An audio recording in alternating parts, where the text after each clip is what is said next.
Coming past the 8th pole, it's Ruffian in front by 7 lengths. Something Regal on the outside, second point in time. The other's now far back as Ruffian draws away to lead by 9. It's Ruffian in front and going easily.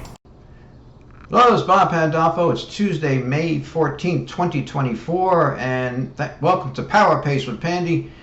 And we're going to talk about the Preakness. I have my picks here on my website, on the free page. It's race 13 on Saturday at Pimlico. My picks are the 4893 Muth. The Baffert horse is my top pick.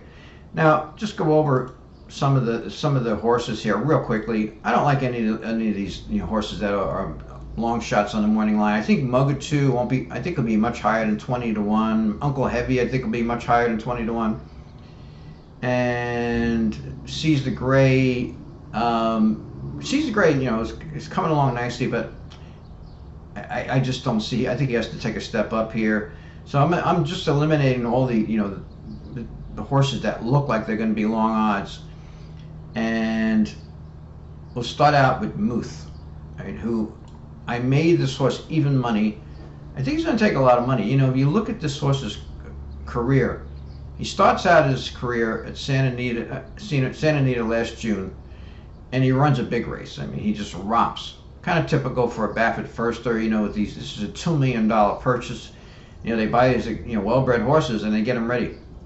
But then in the Best Pal at Del Mar, the track was tiring that day. It was a closer's track.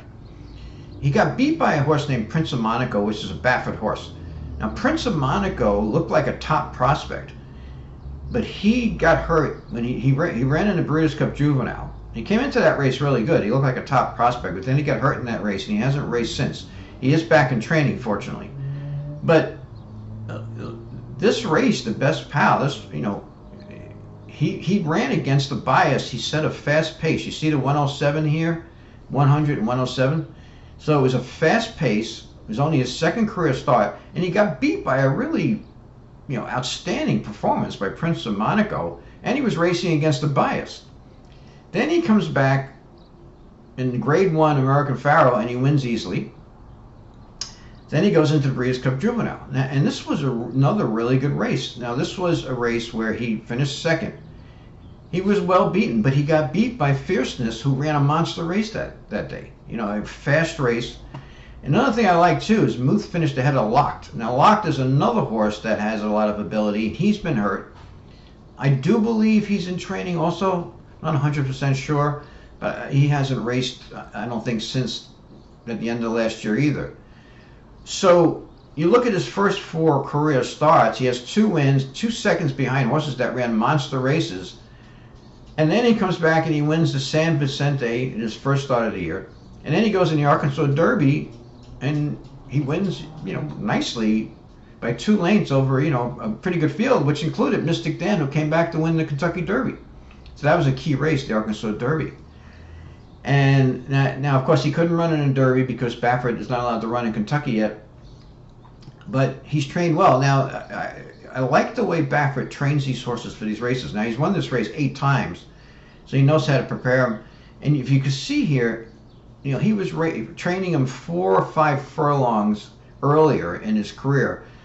But then, once he got into a longer race, the mile and an eighth Arkansas Derby, he started to put those 6 furlong works into him.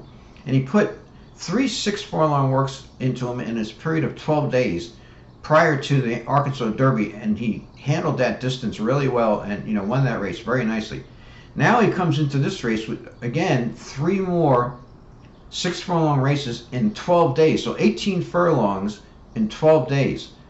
And that's really smart because you want to get these horses conditioned for the longer races, and this is a long race. I mean, it's 1 mile and 3/16. So this horse, he looked good. I watched the workout here on May 10th. He looked real good in company with his stablemate, who I'll talk about in a minute. But I mean, Muth, he just looks like the fastest horse, and he's training well. He's going to be forwardly placed. He just looks tough to beat. The horse I put second is Tuscan Gold. Now, this is an interesting horse. Now, Chad Brown has won the Preakness twice. Both times it was with horses like this that were kind of lightly raced and kind of started their career late in the year, and then he won the Preakness with him. So this horse has only raced 3 times. So you can see he finished 4th in his debut. Then he won pretty easily. Now he goes into the Louisiana Derby with only 2 starts, going from a maiden special word into a grade 2. He ran a really nice race here. I mean, I watched the replay of this race again. If you watch this race, you could see that, first of all, he's wide. He leaves and he's wide on the first turn. He's 4 wide. You can see it right here. He's running with the pace the whole way, right? He comes into the stretch. He's getting bounced around a little bit. They're strung across the track. And, man, he's digging in. This horse was trying hard every step of the way. You watch the replay, you'll see that, he's going up from a maiden to a grade 2. It's his 3rd lifetime start. You could see that this horse is a fighter, and that's what you always want to see. You want to see that class, that the horse is trying hard all the way. Now, he'll have to make a forward move here. He'll have to run a little bit faster, than he did in the Louisiana Derby, but he's training well. I think, Chad Brown says he thinks he's training better now than he ever has. It's very likely he'll make a forward move. I mean, it's very possible. Let's put it that way. He's a well-bred horse, and I just have a feeling, he's going to run a good race. So I put him 2nd. And then, I didn't mean to open that. And then I put Imagination, the other Baffert horse, 3rd.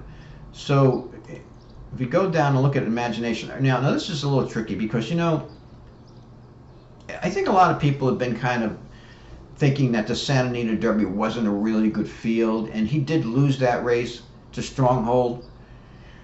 But, I looked at the Derby again. I watched the race again. I watched Stronghold. If you look at this chart here, too, this kind of tells you something. The horses that ran with the pace, Track Phantom, right? He's right. Track Phantom's on the lead in the Derby. Just Steel's pressing him. Fierceness is right there. And then Stronghold. Stronghold's right there. Now, if you look at the race, it completely fell apart. And all these horses, gave way. They were exhausted. But Stronghold, who was right there at the half, and the quarter and the half, he's still right there, coming into the stretch, and he held on pretty good. I watched the replay. I mean, he fought pretty hard. So, geez, now I'm thinking maybe Stronghold's actually a pretty good horse. I mean, he's the only horse that ran with the pace that hung in there. Now, Mystic Dan wasn't too far back, but he got a really dream trip along the inside. Stronghold, I thought, got a worse trip. He was closer to the pace, and then he was wide into the stretch. So, maybe that race, the Santa Anita Derby, is better than we thought. 4 horses have come back out of that race, and 2 of them have won. So it looks like it could be a key race. The thing is, this horse started in November. So he's a late starter. He's developing. Maybe he'll keep developing. They spent over $1 million for this horse. He has, a really good pedigree for this race. There's no question. This is a really well-bred horse. And he's got the 2 6-furlong races coming in here. Now, he ran him in company, basically, with Muth, in his last 3 races. But in this race, they stopped him after 5. And in these 2 works, he ran to the wire with Muth. And he looked good. I mean, he's training nicely. And I think he's going to leave. My guess is that he's going to be on the lead and Muth is going to be chasing him. I think, I just have a feeling Muth's going to let him go.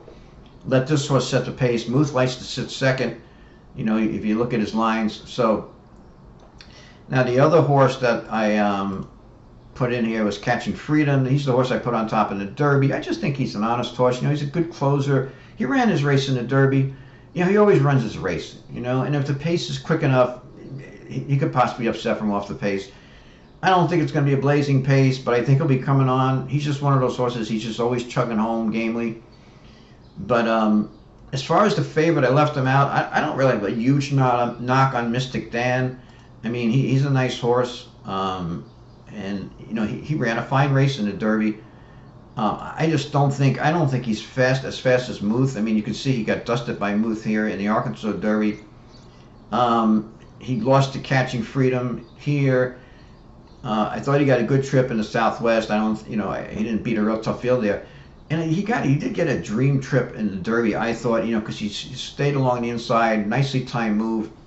He's a pretty good horse, I think, but I just, I don't like him. If he's the favorite, I really don't like him here, but I think he'll be second choice behind Ruth. But I just, I think there's a few other horses that look better.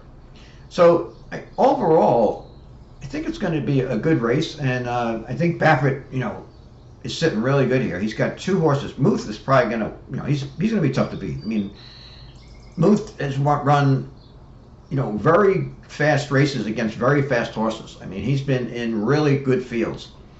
And if he doesn't win, I think Baffert has another horse, a chance with Imagination. And I think Tuscan Gold could be sitting on another forward move. He ran a real game race there. So overall, I think it's going to be an interesting race. But I do think Muth appears to have a class edge here.